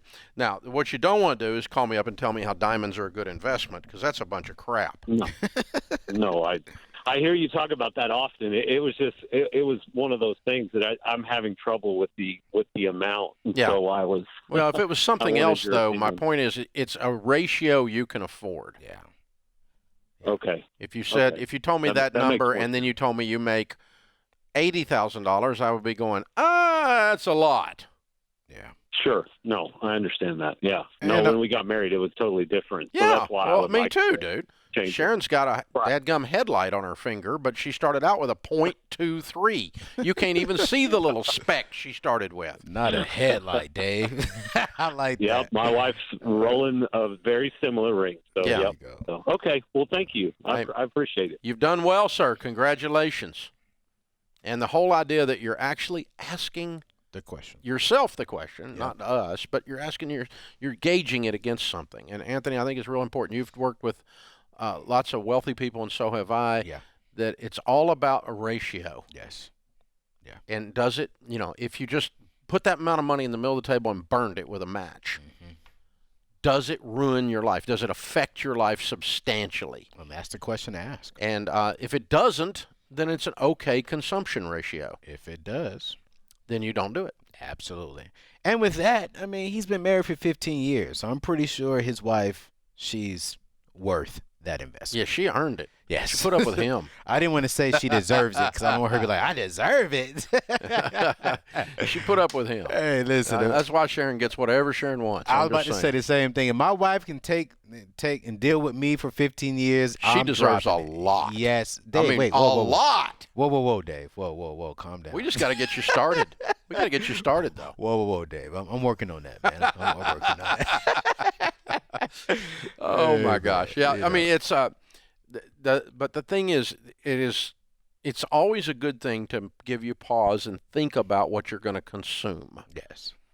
Giving, you don't have to think quite as much about because you can't really mess generosity up. You want to be wise with it. Yes. But investing, how much can you invest too much? Yeah. No. Good You question. really can't.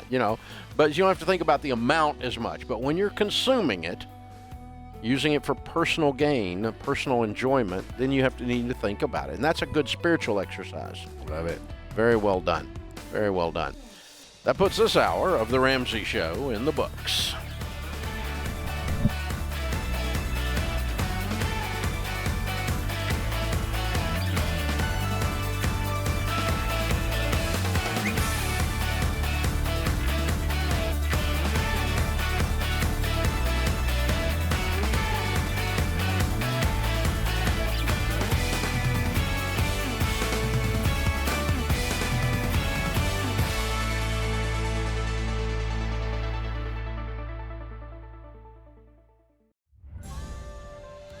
This is The Ramsey Show.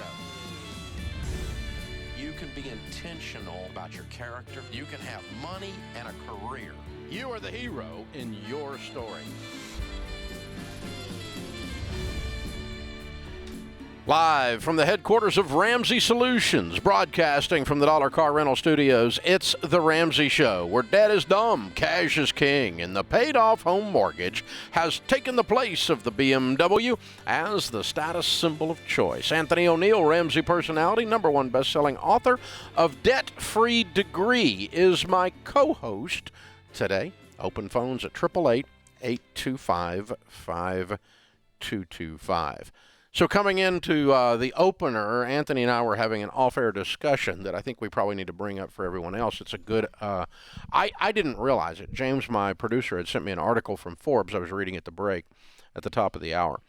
And that Biden had said, President Biden had said in a town hall earlier in the week that he will not forgive student loan debt with an executive order. He doesn't think that that is constitutional and correct. Yep. A little bit shocking. Very. I'm personally happy to hear that. Yeah. But that means it puts it on Congress to pass. And he said he won't support the $50,000 forgiveness, only the $10,000 version.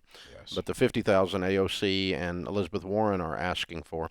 It's a $650 billion price tag. Now let's keep that in. Let's take this out. All right. So there's 1.7 trillion. Yep, in student loan debt. And that will leave about $1 trillion. Yes. If you forgave 650. We still have a crisis. Still have a crisis, still have a problem. Yep. And as I've said many times, it is intellectually dishonest to forgive student loans while you're still making them. If they're so bad and people are getting destroyed by the student loans and we have to come to your rescue, you poor little people, and Washington's going to be there for you and we're going to help you out. Yeah. If that's the case, then you need to stop making the loans. Stop doing that. And then also, too, Dave, and this may sound selfish, but I worked my behind off to pay off my student loans. It may not have been a lot. But it was still $10,000. So where's your money? Where's mine? Exactly. You know, I worked hard, and it's not just me. I'm pretty sure we have millions of people listening right now. Like, hey, I paid off $25,000, $100,000. You know, where's my money? So, you know, this is interesting. We already know the Republican Party is not going. They will not forgive the loans. And then there are some Democrats who are like, I don't know neither. Yeah, because they're going to have people like you that are going, hello. Exactly. I'm going to be mad at you because I want my money back. Exactly. You know, and so, yeah, I think I don't know if they got the votes to do it in Congress. I don't You know what? This may be a political move on President Biden's part. Ooh. Because if he does it, he takes all the heat. Yep. If he puts it off on Congress and then they don't do it or they do it, they get the heat. Yep, and it's not on him. They get the heat from the left. If they don't do it, they get the heat from everybody that paid off their loans and want my money back if they do it. And so, yeah, that may be political cover. That might be real good strategy on his part. Because if it does go through, then he can say he had something to do with it. Yeah. But he didn't feel like it was constitutional to do it with an executive order. Right. And I was shocked, though, Dave, when he came back and said that I'm not going to do $50,000. Yeah. I was shocked when I read the article. I said, oh, okay. So, yeah. Right. Yeah. All right. So AOC's not in the White House after all. You know, that's what it comes down to. Wow. Very interesting. Very interesting. It's not just political. It is financial. It is economic. And there's an issue of, you have to, if you're going to be sincere. Yeah. And I don't disagree that student loans are a huge problem. Yeah. You and I are working diligently to help people with their student loans. Yeah. And here's my thing. If they're a huge problem, quit making them. And that's my thing. Before we talk about forgiving, if that is a conversation, let's talk about how do we stop it from even happening in the future. Yeah. Once we fix that problem moving forward, then let's come up with a game plan of how we can help the ones who we've talked them into doing something stupid. But until then, Why? Because we'll be right back at 1.7 trillion if we forgive this amount within the next 5 to 10 years. Well, and you're going to have to do it again. Exactly. Because you didn't fix the problem. Exactly. You just treated the symptom. Yeah. No. The symptom is a bunch of people up to their eyeballs and can't breathe. We have to The stop. problem is making of student loan debt. We have to stop. And it's out of control, and it's too high, and it's too much. It's gone on too long. Right. And it's just gotten to be where it's ridiculous. Yeah. And but it's very interesting. I know I'm really old at times when I see things happen in our world that I never thought I would live to see. ... happen. It sounds like my grandpa used to say, I never thought I'd live to see the day that was going to happen. I'm that guy now. I'm that guy going, I never thought I'd live to see the day that they'd actually consider this crap. That's what, and they are really considering it. I mean, I've said on this show, it'll never happen. Right. It just shows what I know. Nothing. I don't know nothing. Nah, Dave. But I mean, really, I never dreamed that the political climate would get so far left and so far towards socialism, the government providing all your goodies, that they would actually be seriously considering doing this. And then it looked like it was a done deal. Right. And now it's not again. Right. So it's very interesting. Right. So the moral of the story, folks, is this. Anthony and I, the Ramsey personalities of the Ramsey organization, have committed our lives to helping you believe and understand the truth about how life works, which will cause you, based on those beliefs, if you will act on those beliefs, it will lead you towards abundance. Yeah. If you act on the beliefs that Ken Coleman teaches you about careers, it's going to lead you into a better career. If you act on the beliefs that Dr. John Deloney shares with you about mental health, it will lead you to a more mentally healthy situation. Absolutely. Which I'm really enjoying his podcast. Oh, yeah. And if you believe these things, it will cause your actions to occur. Yeah. If you believe that the government is going to take care of you, it causes you to not go to take personal responsibility for your life, which is a key for you to to live abundantly. Absolutely. To live in wealth. Yeah. And to live a good life. You have to take responsibility for your marriage. No one's going to fix it for you. You have to take responsibility for your freaking kids. Yeah. Nobody's going to fix them for you. Yeah. God help the people that are in classrooms today, because some of you are piss poor parents and you send wild animals into these classrooms and expect these teachers to manage them. I mean, it's ridiculous. Dave's going in. Because but it's not bringing abundance, right? It's not. Dave. And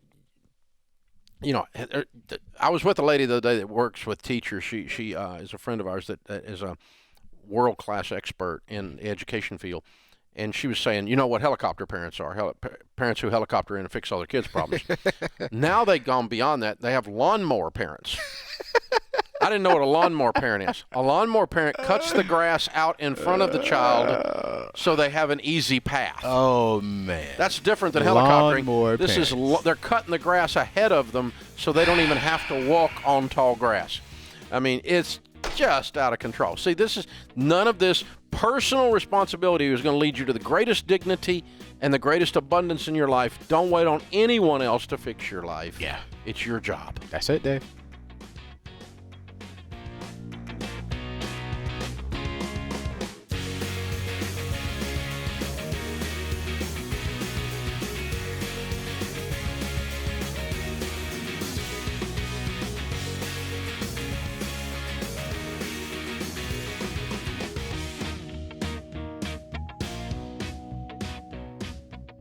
Folks, it's an honor to tell you about the Army National Guard. Not only are they big supporters of our high school curriculum, but they also give you the opportunity to impact your local communities. Whether your goals are to get an education, serve your country, or have a better life, the Army National Guard can help get you there. Plus, they offer unbelievable financial benefits. Secure your future today.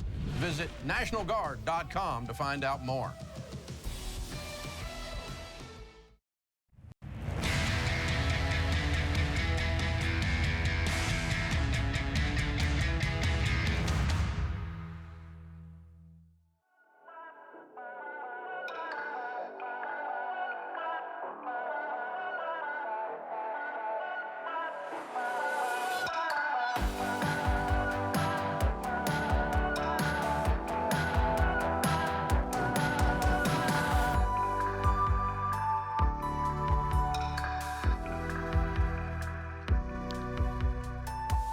Here at Ramsey Solutions, we want to transform so many lives that disruption spreads like wildfire across this country. Imagine a world where it's weird to have a student loan because everyone's assuming the best way to get an education is to pay for it. Imagine a world where the majority of people pay cash for their cars, where the credit card is the cigarette of the financial industry, where you know how to handle marriage, you know how to handle parenting. You got a career that has meaning. At Ramsey Solutions, this is why we have 1,000 people in our company to create digital products and services, events and books to transform your life. This is the goal we have, to disrupt, to do it at such a scale that we disrupt the toxic culture in America. So many people have just completely lost their way. If you want to join us on that crusade, we're currently on the hunt for software engineers, Ruby on Rails, Java, C#, front-end tech. If you're a UX designer, an SEO, content marketing specialist, we'd love to talk to you. We're on schedule to hire 360 people in the year 2021, and a lot of them in the digital space. If you're a senior level developer, we actually go home at night. We don't work you 80 hours. You actually go home and be with your family. And when you're writing code, or you're showing somebody how to write code, or you're writing a piece of content, or you're doing a piece of creative, it's always being used to change someone's life. It's work that matters. If you want to find out about the jobs we've got available, go to DaveRamsey.com, click on Dave's Hiring on the right-hand tab. And I will tell you, it's very tough to get a job here. Sure is. It's easier to get on with the freaking FBI. Because we don't want crazy people in this building. We want people in this building that care deeply. They're good at what they do, that are people of high character, high moral fiber, because that's who I want to work beside every day. I don't want to work beside sleazies and crazies. Yes. In a lot of places you have to. Here you don't have to. It's a group of very smart people of high character that work their tail ends off and then they go home. Yeah. And we don't work 80 hours a week. Facts. We go home. And so if you're interested in that, the interview process is difficult. I'll just tell you in advance. It's there's a guy sitting out here that just got hired, starts Monday. He's moving stuff into his third floor apartment. We just met his buddies who moved him in. That's good friends right there. Yeah. Move you into your third floor, man. And but he's just been through the interview process, and he's just shaking his head like, yeah, it's enough already. And you know what, though, Dave? I appreciate our interview process because it even helps me to know if this is a good fit, you know. So I mean, I was on taping a podcast with a friend of mine a while ago, and she said, you know, you guys are freaky over there, and I went, yes, we are. And she goes, I mean, like, you know, how many times do people just stand up and walk out of the interview and go peace out? And I said, oh, they do sometimes. Oh yeah, because we are freaky. Yeah. I mean, we don't really want to work with crazy people. No, sir. I I don't want the ladies in this place to be worried about sleazies. Sleazy guys. You know, it needs to be safe here. And if you can't be that guy, then you don't need to be in here. Right. You know, I'll just, you know, and it's easier to find that out during the interview than it is to make you move across the country and then I got to fire your butt because you're sleazy. Right. You know, don't do that. And so, yeah, it's a lot. It's actually protecting the person because, you know, there was a point in my life before I met Christ years ago as an adult that if I had interviewed at a place like this, I would have been going, you people are nutty. I'm not working there. And I would have walked out the door. Oh, yeah. And because I would not have been a fit. And that's interesting. I could not have gotten a job at 22 in this place. I'm not sure I could have gotten a job in this place ever, but it's a good thing I own it. But yeah, it's tough to get on. But I mean, if you're interested, guys, and you want to do something that matters, just check Dave's hiring. We're hiring positions of all kinds. Yeah. But certainly tons and tons of digital and creative positions. Click Dave's hiring at DaveRamsey.com. All right, Janice is with us in Colorado Springs. Hi, Janice. Welcome to the Ramsey Show. Hi. Hi, guys. Thanks for taking my call. Sure. I have just my house. Mm-hmm. And I just refinanced it for a 15-year loan. Good. I want to pay extra on it. Is it best to pay the extra along with when I pay the regular mortgage, or to pay it like 2 weeks later? Yeah. Do you do it online on their site? Yes. Do they have a blank on the site that says principal only, additional principal? Yes. Then it doesn't matter when you do it. Right. Okay. Because it will get credited correctly because a computer is doing it. Yeah. In the old it days, won't affect we used to tell you when you would mail a check. You remember? Are you old enough to remember mailing a check through the mail? Oh, yes. You mail a check through the mail for your house payment. And if you were going to add a check for, if you were going to add to that amount for extra principal reduction for paying off your house faster, we would tell you to send a separate check in a separate envelope because the character opening it might not be smart enough to figure it out.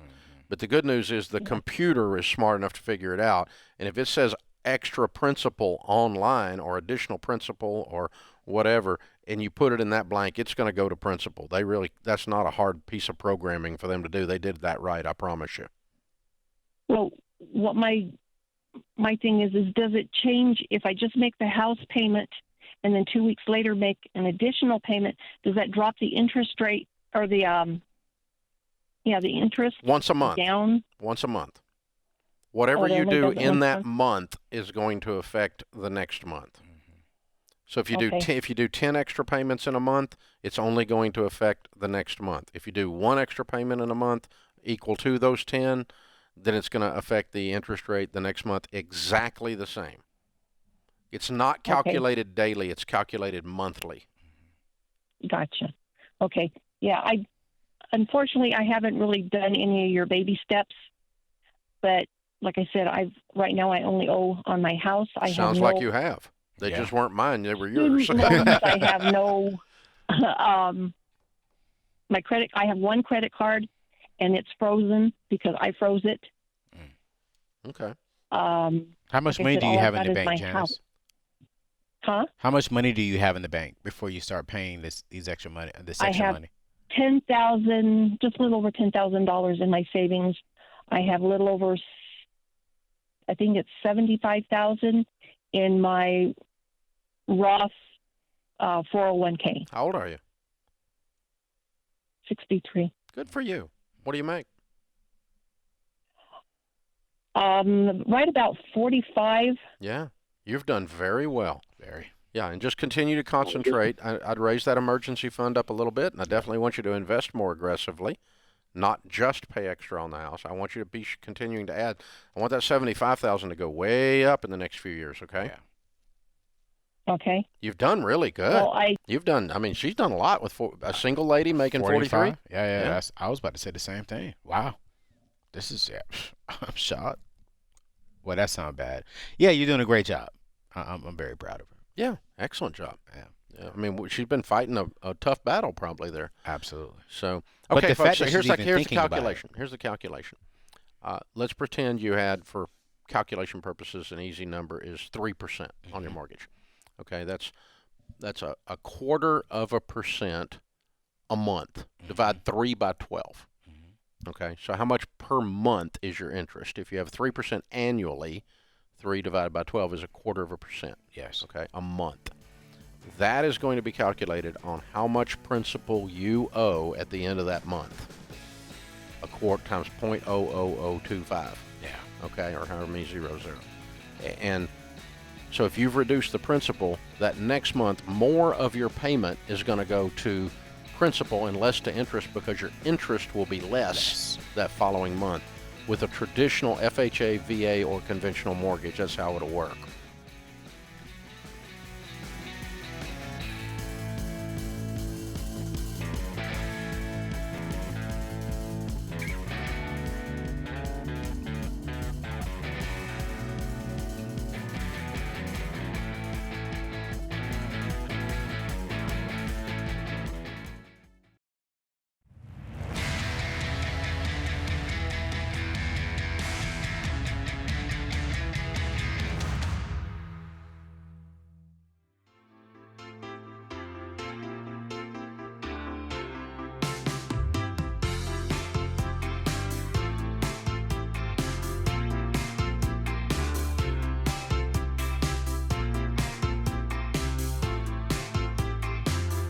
Anthony O'Neill, Ramsey Personality, is my co-host today.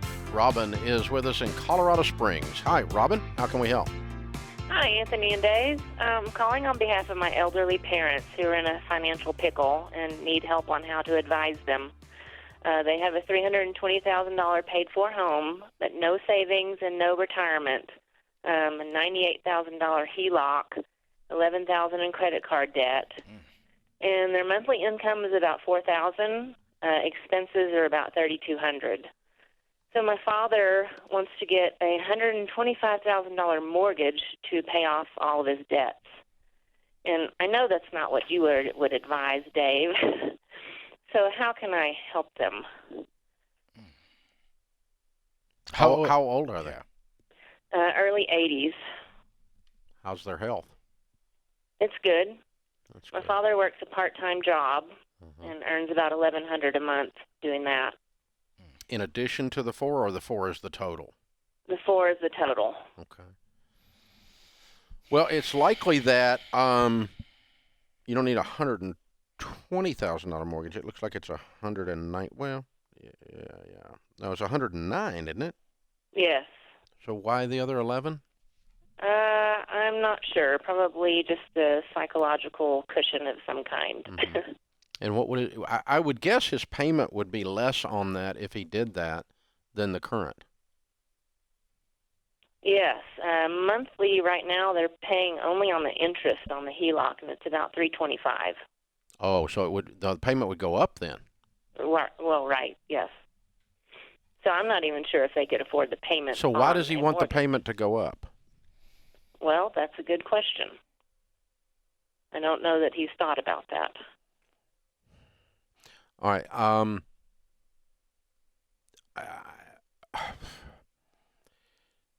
This is your dad and your mom. Yes. It's not mine. But mathematically, from an actuarial table, which is what a life insurance company uses to rate probability of someone passing away, mathematically, really what we want to do here is put something in place that they can hang on. Right. It's not like we're going to turn the corner on this and they're going to move into prosperity.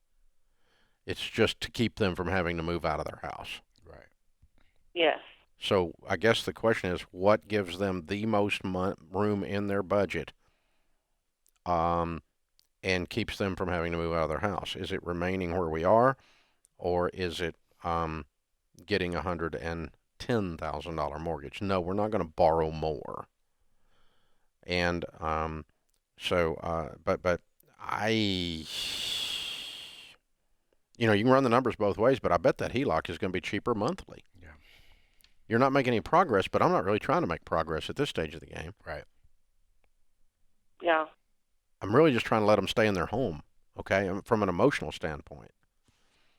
Because anything we do that makes it harder for them to stay in the home seems kind of wrong, doesn't it? Yes. And it's all about cash flow at this stage of the game. So that HELOC may have a variable rate and it may have a call on it. And that could be dangerous. If it has like a 3-year call and suddenly the mortgage company decides they want all their money, right, that might put him in a pinch. He might be thinking about that call, that balloon payment that's coming up on that thing. Or he may be concerned interest rates will go up and price him out of the market. So I guess I would dig into it and go, okay, if we get a mortgage, exactly what is the payment going to be? If we don't get a mortgage, what's the payment going to be? That's number one. Because I want to minimize the payment, which is weird for Dave Ramsey to say, because the goal here is not really to get it paid off. The goal here is to let them stay in their home. Yeah. Because in 5 years, statistically, we're not going to be dealing with this, right? Right. That was cold. I'm sorry. But I understand. But it's just a math thing. It's not just a math thing. It's anything but just a math thing. But I'm trying to think, Mom and Dad, I want them to enjoy the last 5 to 10 years or whatever it is by not having to move them. I mean, if we were trying to prosper, we would move down into a house and pay cash for it. If we were trying to prosper, right? Yes. But this is just protecting their standard of living and letting them stay there and pay the minimum payment. I don't know. Anthony, any thoughts? No, Dave, I'm right there with you. I tell you, these credit cards bother me. They got to cut those things up, and that means they're not on a budget. Yeah. And they haven't stopped the bleeding. That's exactly right. Yeah. And and then he's trying to borrow his way out of debt. And that also indicates he's not stopped the bleeding. And so we do need to get, if we're going to go with my plan, it really is not a good plan if they're going to continue to dig the hole. Yeah. Because if he goes and gets a $110,000 mortgage, $120,000 mortgage, and they don't quit overspending, they're going to be right back here in 3 years, 2 years. That's exactly right. And I've tried to tell him that, but it's hard to get that point across. Yeah. So, the biggest thing is you have to stop the overspending. You have to, if 4K is 4K is 4K, you're not in Congress, you need to live on 4K, including these payments. And cut the credit cards up and never use them again and get debit cards and live on a written budget with your spouse. And otherwise, Dad, you need to sell the house and you need to move down in house. And that might be the cattle prod statement, like, like if you're not going to quit overspending, you're going to lose the house. Mm-hmm. But, because, they're not, how long ago, over what period of time do you think they ran up that 11K? Oh, goodness. Probably just a few months. Ooh. They got this HELOC not more than maybe 2 years ago. Okay. He cannot go get a new mortgage, even if it's cheaper, because it's a pattern of him trying to borrow his way out. They keep overspending, and then they go get another loan. They overspend, then they go get another loan.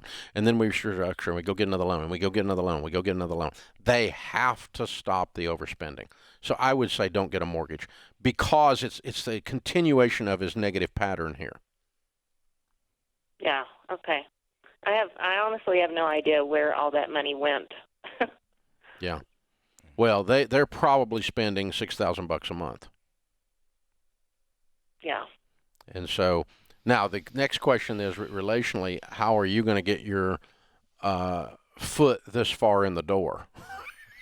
To have the right, because you're going to have to sit down and do a budget with them if you're going to help them fix this, and you're going to have to point out to your mom or whoever it is that can't stay out of freaking Target that this has got to stop. Yeah, you've got the right person pointed out there. Uh-oh. And Dad's trying to take care of her. Dad's the Band-Aid. Yeah. He's an enabler. Right. Okay.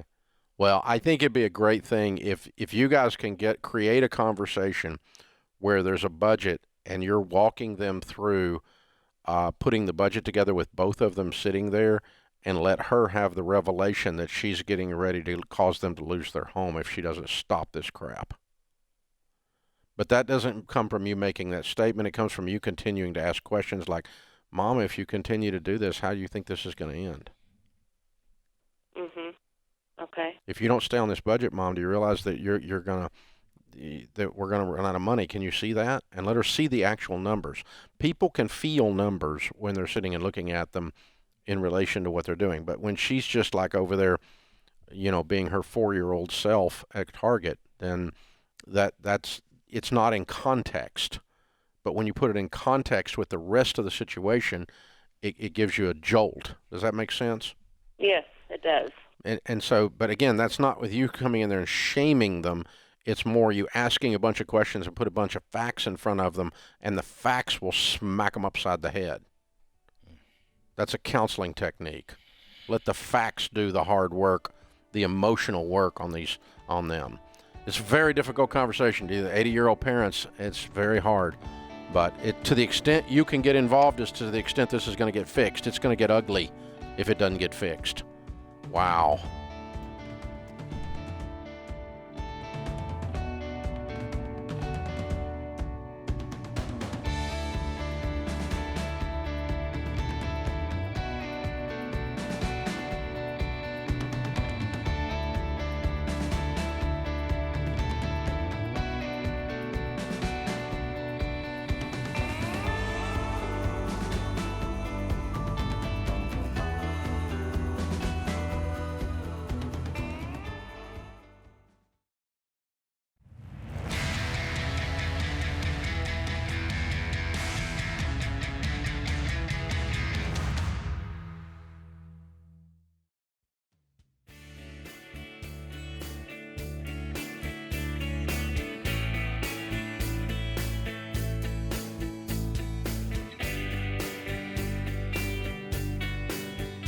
Our scripture of the day, 1 Corinthians 9:24. Do you not know that in a race all the runners run, but only one receives the prize? So run that you may obtain it. Teddy Roosevelt said, it is hard to fail, but it is worse never to have tried to succeed. Ronald is with us in New York City. Hi, Ronald. How are you? Hey, Dave Anthony. Thank you so much for taking my call. Sure. How can we help? So, me and my wife are currently tackling debt. We're in baby step 2, and we have a few big expenses coming up in the next few months. I graduated this past May with a degree in accounting, and I started. My salary is $70,000, and my wife and I got married this past August, and we're expecting a baby in the next 4 months. Yay! Congrats, man. A lot going on, man. And the other expense, the other thing is we don't own a car. So we live in New York City. We always went through a train. So before the baby arrives, we're looking to get a car. So I'm struggling to. You have any money? So I have $18,000 saved up. Oh, that's good. I have $42,000 in student loans. I started with $42,000. Now I have $31,000. Mm-hmm. And my wife doesn't have any student loans. She has full scholarship, and she's currently in school. She doesn't work, so I'm the only one working currently. Mm-hmm. So I don't know how much to save up. Like, how does it work? How much to tax all the debt? How much to save up? I'm sorry. How much debt did you say you had? Currently, $31,000. And you have $18,000 cash. And you have no car because you've been using public transportation, and now with a baby, you don't want to. Yeah, so when I needed a car, my parents lived 30 minutes away by public transportation, so I would take their car. Okay, so what? Help me with your lifestyle situation on when you would actually utilize the car. How much would it be used? So since I'm working from home, and it won't be used as much. I mean, it would mainly be used when you had the baby in the car. Correct. And where would you be taking said baby? Either to the doctors, or I've been told by a few friends that you go into the doctors a few times, and also usually we go out for the weekend by family. Okay, so it might be driven 5 times a month. Yeah. Grocery shopping. I'll use it at nights. At nights, I'll be using it more. Yeah, but you don't have to have it for that. Sure. You were going at nights to go on public transportation if it's you. Correct. So the actual need for the car is about 5 trips a month. Correct. Around that. Yeah, because of the baby. Correct. Yeah. Otherwise, you were doing fine without it, because lots of people in New York City do not own cars. It's not that unusual at all. I know several people don't even have a driver's license that live there. So, yeah.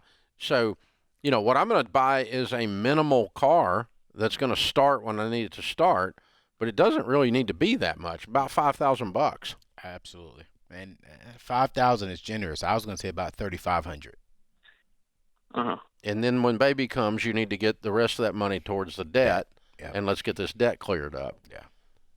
So what's the recommended amount that you guys say when it comes to you're expecting a baby to save up? All you can. Yeah. All you can. Yeah. And so, but you're in an unusual situation. Part of you having a baby is you need this car. Yes. And so I would take 5 of the 18 or less and buy a car, a reliable minivan or 4-door car of some kind, whatever you want to get.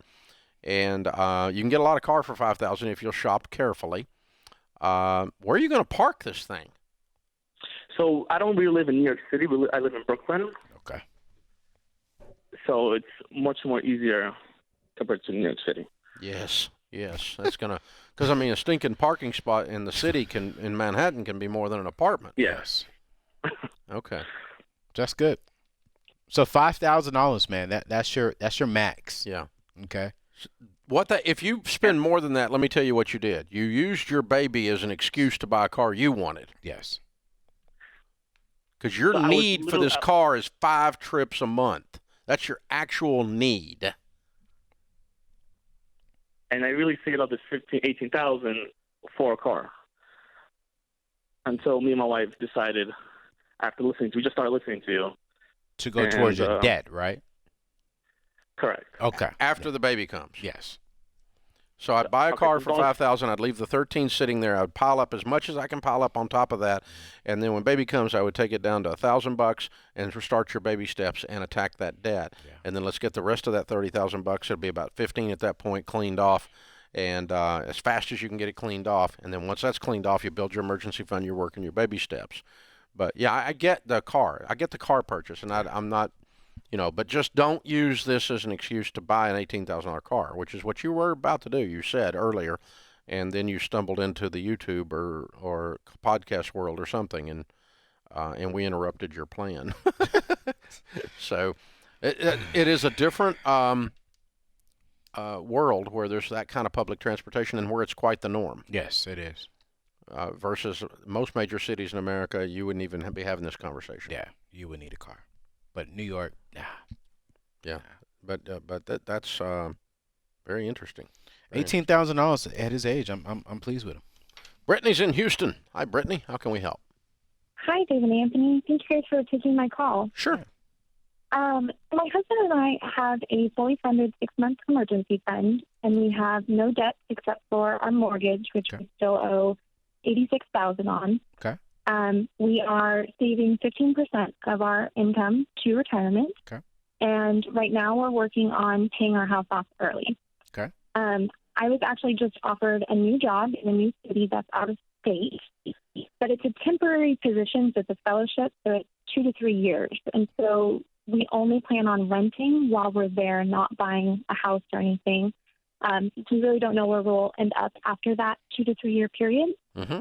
And so my question is what we should do with our current house, whether we should keep it and rent it out, which based off of comps in the area would be about $1,800 a month, or if we should sell it and pocket the money and, invest that. What's your fellowship in? It's in molecular virology. Say one more time. Virology. So I study viruses. Okay. All right. And so obviously you're a medical doctor. Yeah. PhD. Or PhD. Doctor. Okay. So you're doing yeah. research. It's research fellowship. Okay. Yeah. Good. Good for you. And there's no for sure chance you're coming back to your current city. No, not a chance. Yeah. Not when she finishes that. You're going to be super valuable. Right. I think you need to concentrate 100% on the fellowship, not on being a landlord. Yeah. Okay. I think your focus should be singular. This is an important opportunity for you. It's beyond important, and it's actually quite an honor as well. Yeah. You obviously have an incredible intellect, and so yeah, I don't want this distraction of some idiot changing his Harley oil in your living room back in Houston while you're on the other side of the country, trying to work on saving the world from viruses, and so no. I think we need you focusing on your fellowship. All of us do. Absolutely. I agree there. So, yeah, I would sell it if I were in your shoes. You'll get a plenty nice house when you do make the final location that you're going to land in. That's long-distance landlording. Bad plan. I wouldn't do it. Not even considering it. Yeah. Not even. Good stuff. But thank you for what you're doing, though. We Absolutely. need more of you. Absolutely. And good analysis on, hey, we're only going to be there for a couple of years, so we're going to rent there. That was a good decision already, having already made that going in. Now, will she be able to stay stable, though, when she finds that landing spot? Yeah, when she finishes that, that's going to just increase her value in the marketplace dramatically. Wow. Yeah, pretty impressive. Whew. Good stuff. That puts this hour in the books. Thanks, Anthony O'Neill, James Childs, and Kelly Daniel in the booth. I am Dave Ramsey. We'll be back with you before you know it. In the meantime, remember, there is ultimately only one way to financial peace, and that's to walk daily with the Prince of Peace, Christ Jesus.